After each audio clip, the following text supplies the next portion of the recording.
আসসালামু আলাইকুম। আজকে আমার জামাইরে কইছিলাম যে হুটকি লই আইতে, কিন্তু হুটকির বদলে হ্যাঁ গিয়া পুঁইশাক লই আইছে। থাকগা আমি কই কি থাকগা পুঁইশাক আনছে। কবে থেকে পুঁইশাক মুইশাক খাই না, রোজা গেছে শাক খাওয়ানোর খবর নেই। এখন পুঁইশাক হইছে আমি ইচা মাছ দিয়ে রান্ধি। ইচা মাছ দিয়ে ডাইল দিই কত কিছু দেই। তে আমার পুঁইশাক খাইলে সপ্তাহ আঙ্গুল চাটবো। হন এন্দা কোন ইচা মাছের নাই খবর হ্যাঁ বেটায় পুঁইশাক আইনা বাইতে বইয়া রইলো। যাই হোক আমি ইচা মাছ ছাড়াই পুঁইশাকটা ডাইল ডুল দিয়ে রাঁধছি।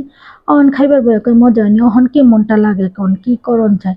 আর যে খাওনটা মজা না হয় হে সংকা কইব মজা না হেন তেন রানবার পারস না বাপের বাড়িতে কিছুই হিগা হস না।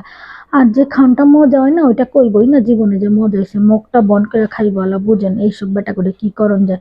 যাই হোক আমি আলু মালু দিয়ে হলদি মরিচ দিয়ে বেশি ময় মশলা দিই না তো আমরা শাকে আর মাছে গ্রাম দেশের মানুষ এবার শাকে আর মাছে মেলা মশলাপাতি দেয়, কিন্তু আমরা হচ্ছে গোস মুরগির ভিত্তিতে তামান দুনিয়ার মশলা দিয়ে থুয়ে দিই।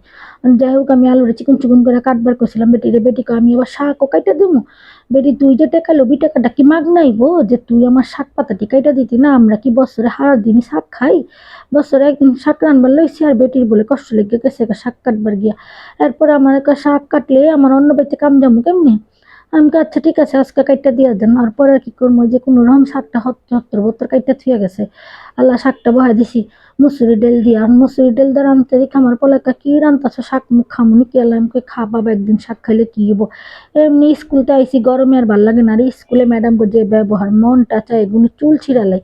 কি আর করবো পারতাম না তো, পোলাপান পড়লে কি চুল ছিঁড়ন যায় কোন আর কি করবো। যাই হোক আমি কয়টা কাঁচামরিচ ছেড়ে দিছি, কাঁচামরিচ দিয়া যদি শাক রান্না পারেন তাও আবার পুঁই শাক জল জল করে খাইতে যে মজা লাগে। যাই হোক শাকটা কোনো রকম রাঁধছি। আর এই যে দেখেন আমার কামের বেটারে করছিলাম করলা কেটে দিকে দেখেন কেমন মোটা মোটা করে করলাটা কেটে গেছে, দেখে মিজাজটা গরম মাঝে। যাই হোক পেরেশানি করে যাই রাঁধছি শাকটা। দিয়ে জ্বর তুফান আয় পড়ছে, এর মধ্যে যদি হুটকি ভর্তাতে ভাত খাওন গেত কি মন যে গিরা নাইতো। দিয়ে বাড়িটা কি সুন্দর করে হুটকি ভর্তা রান্তাছে আর বাড়ির ভিতরে গিরান নাই আমার 2 তলা উঠে গেছে গিরান। যাই হোক ওনার কই এলাম নিগা সাকি ভয়েছে সাকি খামো। আর এই যে হেলো এসে তরমুজ মধু মধু মধু আর রসমলাই যাই কোন এবারের মধুটা সুন্দর রঙ হয়েছে। আর এই যে সন্ধ্যাকালে লয়ে বসে মুড়ি ভর্তা। পোলারে কইছে কি জাল দিয়ে বোম্বাই মরিচ দিয়ে আমার লেগে চটপটি লিয়াবি, ঠান্ডায় নাক দা মুখ দা খালি পানি পড়তেছে সকাল থেকে।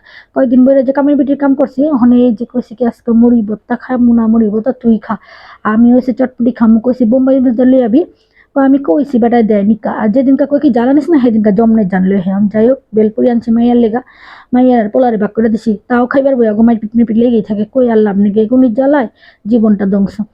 অনেক বটমরিচ তো পাইলামই না, হেন্দা নাক দা মুখ দা তাও একটু পানি পড়ছে। যাই হয়েছে খাইছি, খাইয়া লইয়া আল্লাহ জিরাইতেছে। হনার ভাল লাগে না তো কাম কাজ যজ্ঞ বেশি কথা কমুন। আসসালামু আলাইকুম।